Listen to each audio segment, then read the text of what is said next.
What's going on, guys? It's Nick here, back with another rankings video. The final rankings video I'll be making. Won't be doing any of the kickers, defense, any of that stuff.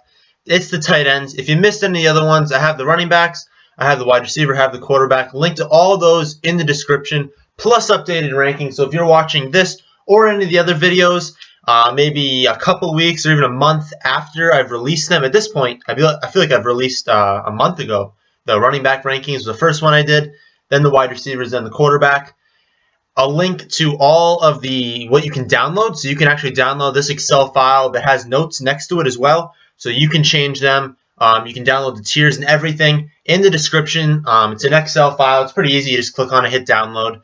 It's always updated, so in the description I'll have an updated rankings of each one of these. So if you click the wide receiver, it'll bring you to the wide receiver video, and in that video you can download the wide receiver rankings. If you click the quarterback rankings video, you can download the quarterback rankings. So for this video, we'll start off at the number 1 spot with Gronk. He's obviously the number 1. He's had back-to-back 1,100-yard and 11 touchdown seasons. In seasons where he's played 11 or more games, he's never had less than 10 touchdowns. He's a touchdown monster. He gets the yards. He gets the catches. Hasn't played a full season since 2011, but you know what? Even if he plays 13 weeks, or even 12 weeks, he's probably going to be the number 1 scoring tight end. I have him 20th overall player. So if you're in a 10-team league, that's the beginning of 3rd round. If you're in a 12-team league, that's late 2nd round. I generally don't get Gronk on my team because I go wide receiver 0. But if you like taking a tight end early, which I don't recommend, I always recommend waiting. Like I'll talk about in the end of this video, the value is just better for the later guys. But if you really like taking a guy early, take Gronk. Don't take anyone else. A guy that I hate this year, number 2 spot, is Jordan Reed. And it's not so much that I hate the player, it's I hate the value. I don't really know where you're getting him right now, but even if it's like the 5th round, it's just the value isn't there. He's never played more than 1,400 games, or 1,400. He's never played more than 14 games, and last year was his first year over 500 yards. Now, he did have 9, 15, 11 touchdowns, but he's so injury prone. He's more injury prone than Gronk is, and he's not as good as Gronk. I know there's some things out there that there are some sites that are saying, oh, he's like a mini Gronk out there and getting you points. He's not. He's had one really good year. There's a lot more weapons on that offense. It's a really good offense, which is why I love taking Kirk Cousins late in drafts. But I don't like the value for Reed. I have him 7th round value. If he's there in like the 8th round, maybe I'll look at him, but he won't be. So 3rd is Olsen. He is Mr. Consistent. He's had back-to-back 1,006 touchdown years. He's had 8 straight years where he's played every single game, and he's had 5 or more touchdowns. He is consistent. If you want a guy that you can throw in there at the tight end spot, you're not going to have to worry about picking up a tight end at any point in the year, and he's just going to consistently get you points. It's Olsen.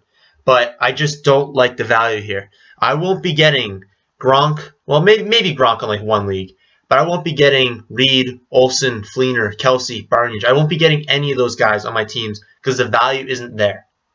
I will be talking about this later in the video, but the value is in drafting a tight end in the 13th round. I believe there's 15 rounds in a draft. I talk about this a lot. The 14th and 15th round are defense kicker. The 12th and 13th round are quarterback tight end. You need to do that in basically every single one of your leagues. Because like I'm going to say in the end of this video, you can get guys I have ranked 16th, 17th, 18th, 19th. You can get them in the 12th, 13th round area. I'd say 13th round is where I look. And they're going to produce potentially tight end 1 numbers. But even if it's high-end 2 numbers, it doesn't matter because there's not even a difference really. There's almost no difference between the 8th tight end and like the 15th tight end. It's maybe a point a week. Maybe. It's probably like half a point a week. So if you're going to reach 5 rounds ahead to get half a point a week, do you really think the value's there? It's not. So I'll be talking about the other guys, but don't draft these guys I'm talking about right now. Colby Fleener, I mean, he has risk. I mean, he's going to a new team on the Saints. The thing is, he doesn't really get hurt, and he has a lot of upside, obviously, because he's on the Saints. You know, when they're home, they love to air it out and they love to score points. So he's going to score points this year. The value just isn't there. Kelsey, he's had back-to-back 805 touchdown years. He's 26 years old. That's all nice. I still believe that the value isn't there with any of these guys. Barnage, he's an interesting play. I mean, obviously you don't know the quarterback situation. Right now it's RG3, which I honestly don't know if that hurts or helps his value. RG3 could have a really good year. Last season was his first over 250 receiving yards, though. I know that. So he's only done it once, so I wouldn't spend a high pick on him. I have him 8th round value. If he's there in the 8th, I probably still wouldn't take him. Now we get into the guys who I like to take. Ertz could be there in the 13th round. He's probably not. I have him at 10th round value. But he ended the last season with 460 yards and 2 touchdowns over the last 5 weeks. And that's 11.5 fantasy points per week. Now, we don't know if Bradford or Carson Wentz is going to be the quarterback there, but he's young, and he's an up-and-coming tight end. He leads this 4th tier that I have, and I'm going to have him on a decent amount of teams. I think he has good value late in the draft. I think he could be, probably will be, a tight end 1, which won't post. He'll post pretty similar numbers to Kelsey, I believe, where you can get him a lot later. Then you go to Delaney Walker. Last year was his first over 900 yards. He's never had more than 6 touchdowns in a season. He's not in a very prolific passing offense. They brought in DeMarco. They want to run the ball. He's 31. He's kind of injury prone. I probably won't have him in a lot of leagues. Gates is 36 years old, so Father Time has got to catch up to Gates at some point. But you know what? However many years he's played in, it feels like it's been a million. He's never had less than 5 touchdowns. So if you want to take a guy late, you know what? He's going to post 5 touchdowns and 700 yards. Just take Gates, because he's done it every single year. He's had 12 touchdowns 2 years ago when he was 34. I mean, they don't have that many weapons on that offense, and Ladarius Green's gone now. So I think he's a pretty decent value pick late. Eifert is more of an upside play. I feel like someone's probably going to take him early in most drafts, but if no one does, I mean, he's a monster athlete. He had 600 yards and 13 touchdowns last year. He did hurt his ankle. I believe he had surgery. He's not going to be starting the year. Ankle injuries can be pretty scary, but you know what? He could be one of those guys that's worth taking the risk. I mean, he does have 13 touchdown upside.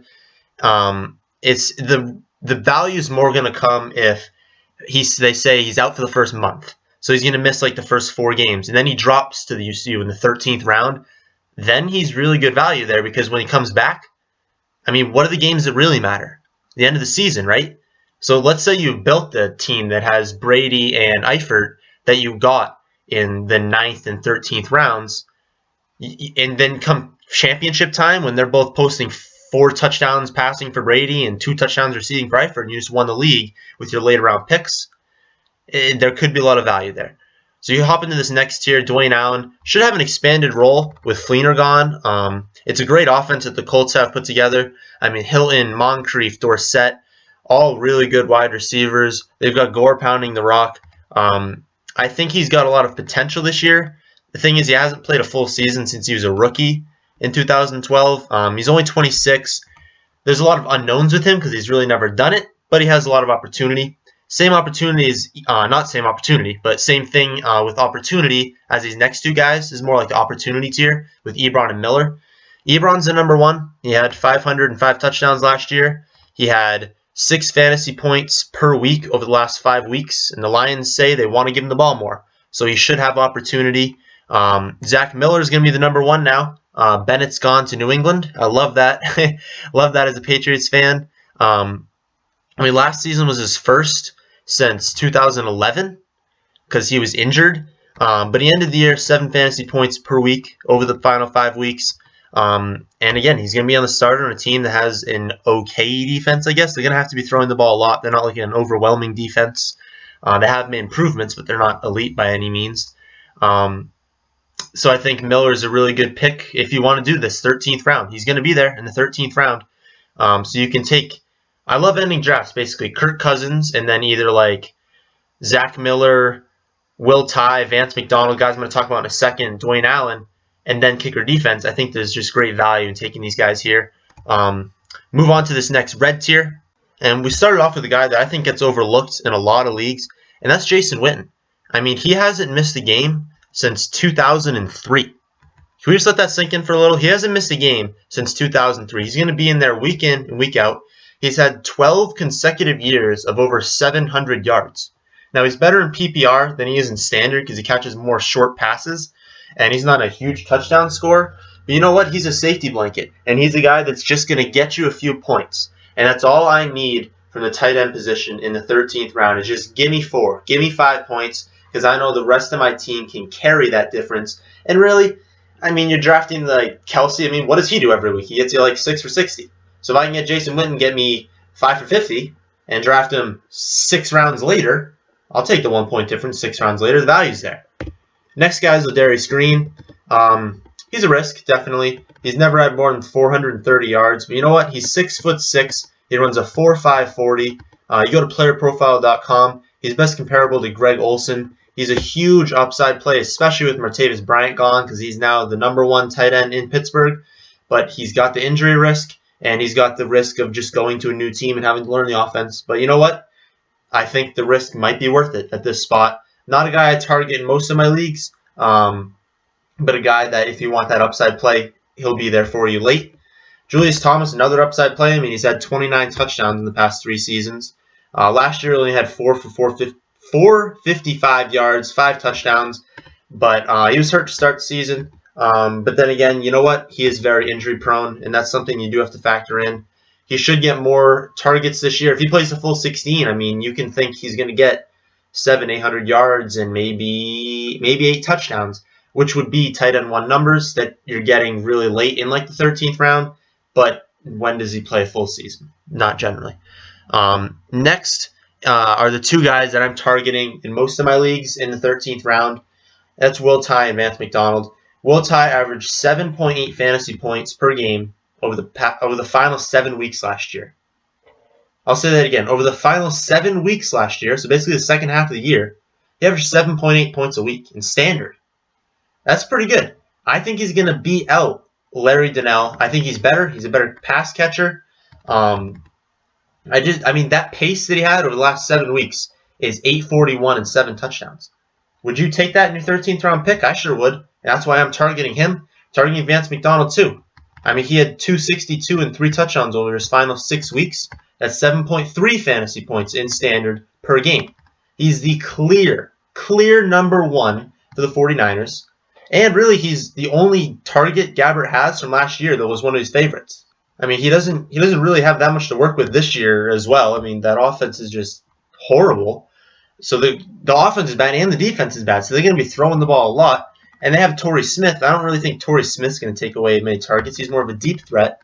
I really like Vance McDonald in this year, and he's practically free. I mean, he's not even getting drafted in a lot of leagues. So pick him up in the 13th and be happy you did so.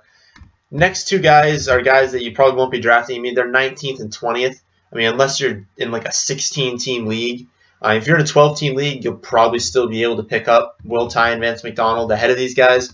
So I wouldn't really touch Charles Clay. The Bills do want to get him more involved. He had 500 and I think 3 touchdowns last year. So they said they want to get him more involved.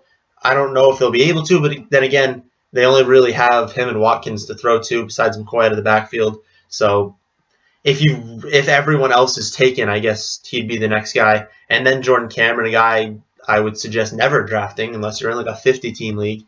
But he is my 20th overall. There's just too many weapons there, too many guys to throw to. He's just like he's gonna be like the #4 target, #5 target on plays, and it's just he's not a guy that I think you should have on your team or a guy that I think you'll need to draft at all. So that's the end of the video. Hope you liked it. If you watched this far, you at least somewhat liked it. Hit that like button. Really helps me out. Leave a comment on maybe some things that you would have done differently. Some guys that you have ranked higher or lower. And that's it. Thanks for watching.